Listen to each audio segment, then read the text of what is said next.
What's up, HyperFast Nation? On this episode of the show, I interviewed an amazing real estate agent who went from zero to $1 billion in sales in under 5 years.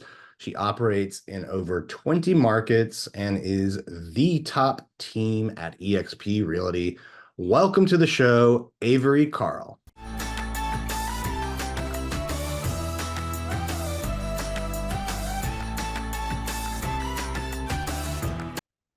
All right, welcome to the show today, Avery. How are you doing?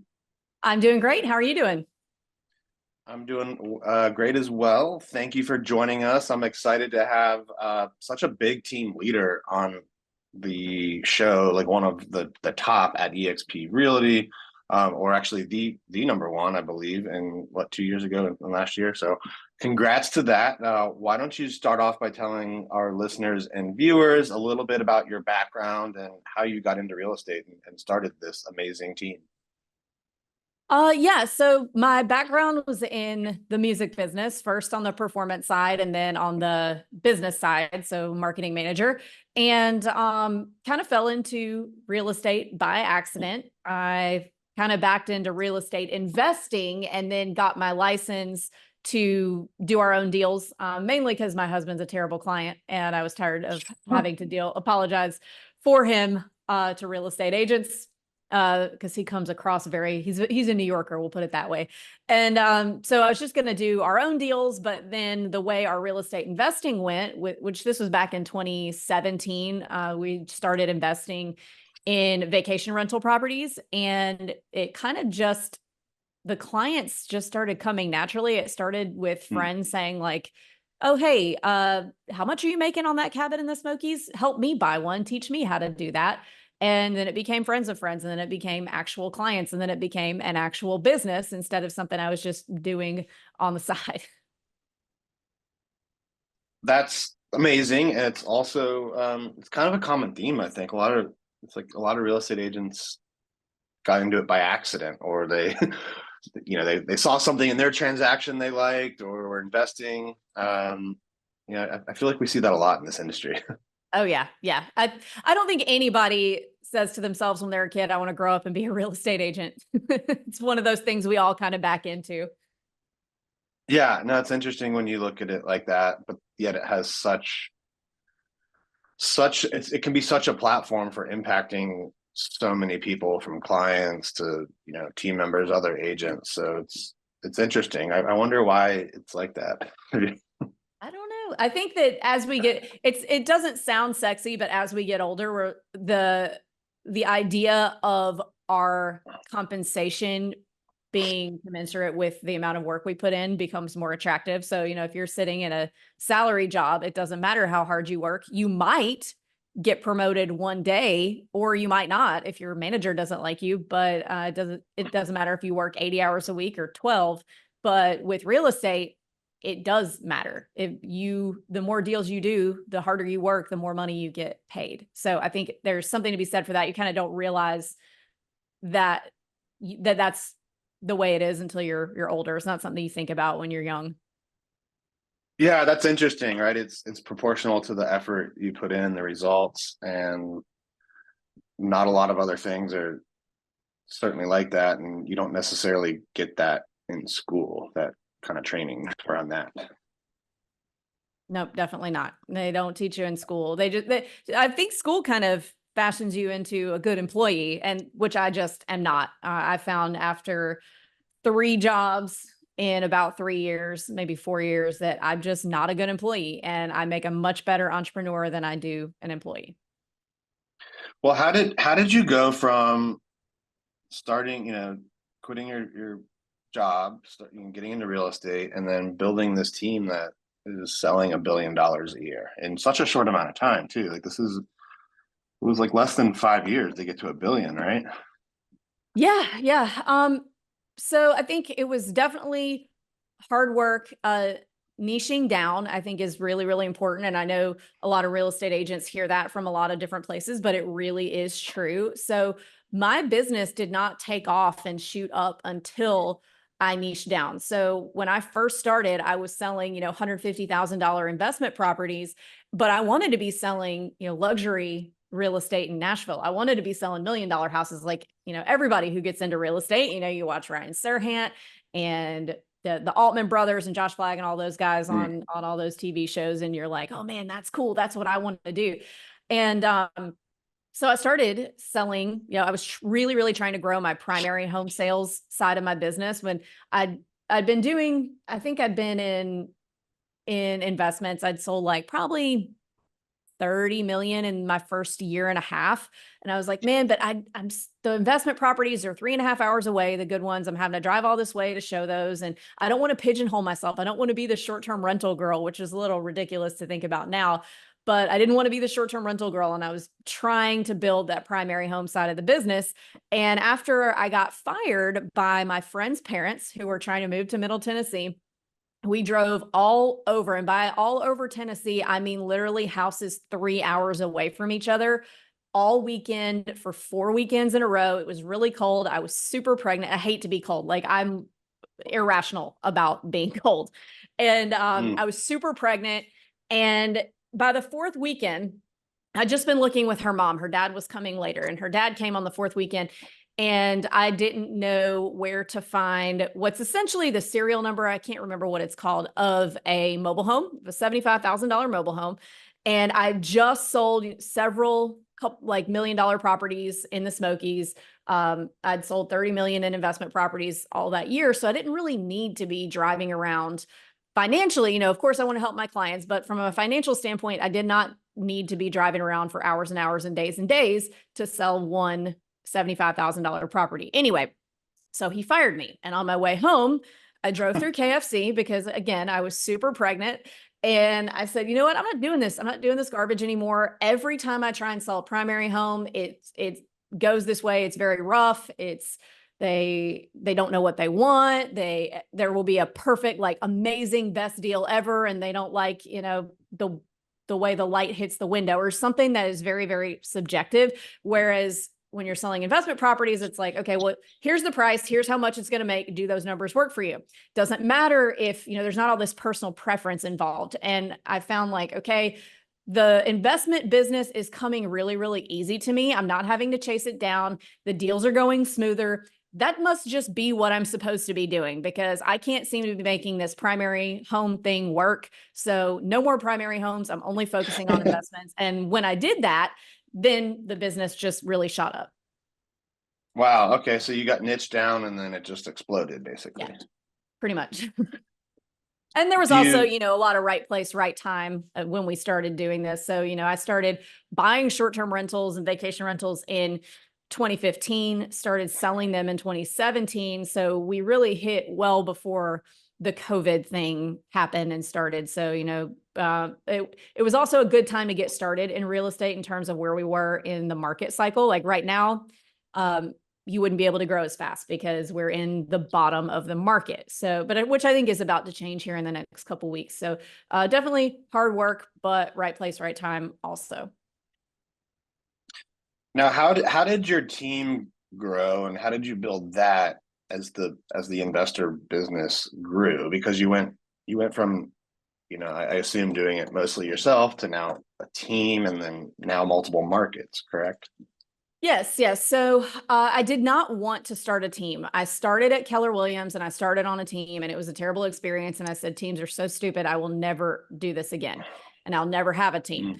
Well, again, back to around that same time, I was super pregnant with our first child and I could not be driving 3.5 hours from Nashville to the Smokies a couple times a week because I didn't need to be that far away from the hospital and my doctor. So I hired a showing assistant who subsequently tried to steal my entire business from me, which thank goodness that happened on my very first hire. We got that out of the way. There wasn't much to steal. She wasn't successful at it, but it showed me like, oh, people will do this to you. So you need to make sure you have all the right paperwork in place so that they can't. So then I hired another agent and it was very, very hard for me to let go of the clients and truly let someone else serve them. So we started with just me being CC'd on everything and you're working with both of us before I actually kind of kicked her out of the nest and she started taking clients. Once I realized that the entire business was not going to fall apart when I trained up an agent and showed them how to service our clients and then gave them clients. And so then that office just kind of grew from there. And then I noticed that a lot of our clients that were buying vacation rentals with us in the Smoky Mountains were also buying beach houses or condos in Destin, Florida, which is another market that I'm super familiar with because I grew up coming to both of these markets. And so I said, well, there's got to be a way that we can keep those clients by putting an agent there. And we would have clients come back to us and say, hey, do you know somebody like you that works in Breckenridge? And they'd ask about all these different markets. And so finally we said, well, we'll just hire our own agents in these markets. So they're not having to go try and find someone like us. They can just stay with us. And everything just kind of grew from there. What does it take for you now to open up in another market? Well, there's certain performance indicators that I want to see out of a market in terms of properties there, in terms of short-term rental property performance there. So, I'm not going to go open up in somewhere like Indianapolis just because the real estate's cheap there. There needs to be a reason that people vacation to that market and also buy in that market. So I try to stick to markets that are true vacation markets where like the majority of the real estate that's ever been bought and sold in these markets are second homes and vacation homes. So we stick to those types of markets. And right now, we bring an agent onto the team and, hire them remotely. They'll be working remotely, but we have lots of team meetings throughout the week and Slack, and we're in constant contact, and we train them up on how we do things. And then, we let them rip with the clients. So it doesn't take you overhead or like large amounts of capital to go into a new market? It'll take some marketing dollars, but nothing like, having to buy an office building or rent an office building or anything like that. Yeah, no, that's such a cool platform. How many markets are you in right now?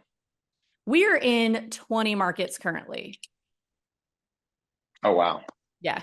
That's amazing. What are the challenges of running, so many different marketplaces with your team, like remotely? Like how do you manage that? Well, different personalities is the hardest. So, there's some people who are going to come in and work as hard as they can every day. And then there's some people who need a little bit more of a push, who need more of that collaboration than who aren't as self-motivated. So it can get a little sticky there, but we use Follow Up Boss as our CRM, and you can track everything in there. And so we give them a list of things that we want to see them check off every day. And we just make sure that they're doing those things. If they're doing those things, then it will be reflected in how many contracts they're getting, how many closings they're getting. You can tell pretty quickly in the number of closings that an agent is doing versus the number of clients that they're getting if they're actually, doing the work. Yeah, well, I mean, that's we use Follow Up Boss as well. So it's really great platform for teams, I think, and just tracking, to make sure everyone's doing the the right follow up and activities with leads daily. Where do you think the market is going from here? I know you mentioned it's harder to build now because we're, the market's bottoming or close to bottoming in terms of number of transactions, I assume is what you were kind of referring to. But where do you think we go from now? And like, what would your advice be to other team leaders out there or people thinking about building in today's market? So building in today's market, I think it's really you just have to keep digging. Like eventually you will hit that water at the bottom of the well.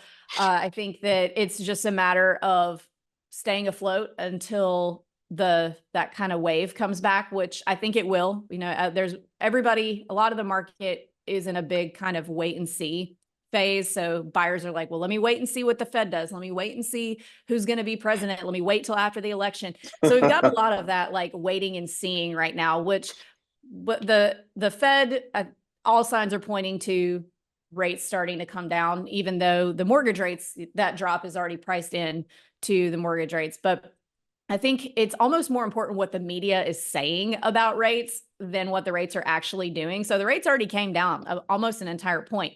But I think we really won't see a big wave of buyers entering the market until the media starts really talking about that, which they will when the Fed does something. And then, once we get past the election, the same exact thing is going to happen. That happens every single election.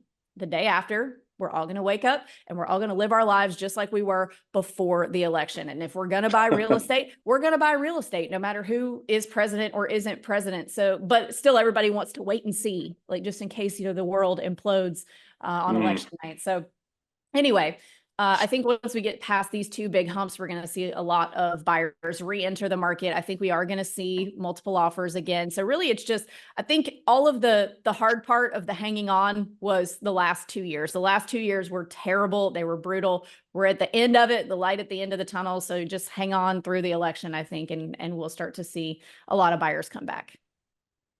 What did you have to do differently during that time with your own business and teams?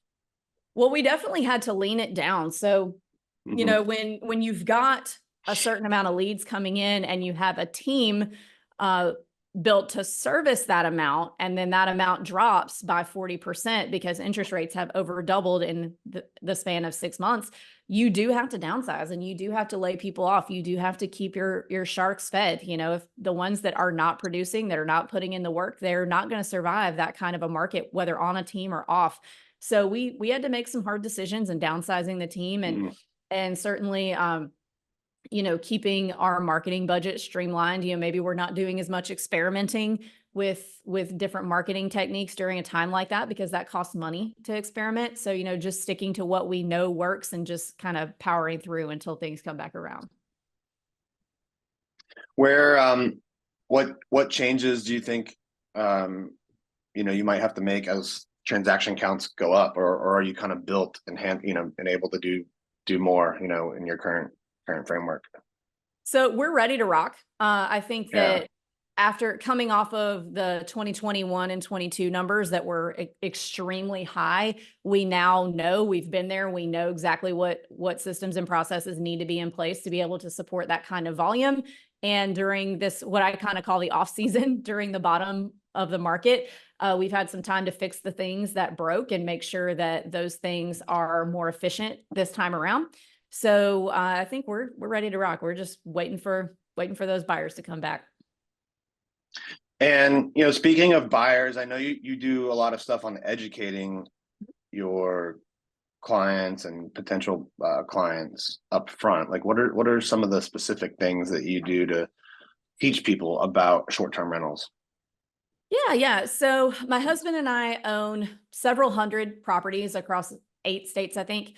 8 of them are short-term rentals, but we've been in the short-term rental management business of managing our own. We don't manage other people's since 2015. So 10 years now, longer than most of the gurus out there that teach this. So for all of our clients who come and buy with us, we have an entire program that we put them through on how to manage their property for free. So we teach them we help them not only buy their properties and pick the right ones, et cetera, but we teach them how to manage those properties and make them truly successful with them.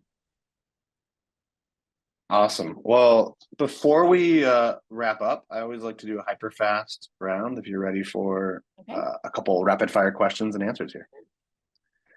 All right. What's your biggest piece of advice to a new real estate agent? Biggest piece of advice is just, I know I sound like your grandma, but you just have to kind of get in there and do it. You're going to be nervous to mention to people, like I was when I started. I was nervous to ever ask for a listing if I knew that somebody that I knew was listing a house or was buying a house, because I felt like I wasn't qualified and they should find an agent who is more experienced. Just ask, just get in there and throw your name in the hat, because you never know, especially with investors. Sometimes they do want the expert that owns a bunch of real estate and all that. Like a lot of people do, but a lot of investors, they don't necessarily want that. They want somebody who they know what they need to know about the market. They're their own market expert, but they just want an agent who has a lot of time to go run around and do a lot of like assistant work for them. So you can totally be that person if you're new and they don't care. They just want you to go like measure rooms and things like that. And then you'll get the commission, on the buy side or on the sell side. So just put your name in the hat. If you're new, your strength is always going to be that you have time and that you're hungry. And that does go a long way with people. What's the biggest mistake you see successful agents make? Biggest mistake that I see successful ones make. I think this is a mistake that all agents make, whether successful or not, but I think successful ones kind of forget because they're not hungry, is follow up. You have to follow up with your clients to the point that they have to tell you to leave them alone. I tell my agents all the time, like if I ever see a buyer of ours end up with another agent, or a seller of ours that bought with us list with somebody else, I always call them. I call it an autopsy call, and I'll say, "Oh gosh, what happened? You know, what could we have done to not have lost your business?" And if they say that my agent didn't respond or something, and I go back to our agent, like, "Hey, they said you didn't respond to them," I never want to hear, "Oh yeah, we talked about that 1 or 2 times, but I never heard back." An agent should never say, "But I never heard back." You follow up. There should be no opportunity for you to not hear back because you are following up. So follow up, follow up, follow up. All right, last one. Where do you see yourself in 5 years? Oh, I would like to add, I would say I'd want another 10 to 20 markets with on the short-term shop at the end of the next 5 years. Just keep on keeping on. I'm happy with where we are. Definitely want to add another, I think in another 5 years, we should have, 50 to 100 more doors on our investment side. So just, continuing on the path that we're on now. Don't need to make any huge moves, not trying to do anything too crazy. Awesome. Well, thank you so much for being on the show. If people want to connect with you, either agents or potential buyers and sellers, how should they do that? So they can do that at theshorttermshop.com, or you can follow us on Instagram at theshorttermshop. All right, theshorttermshop.com or on Instagram. Thank you so much for being on the show today, Avery. To all of our listeners and viewers, thank you for tuning in. Please share this episode with other agents or clients that you think would benefit from learning about short-term rentals and the amazing team that Avery has built.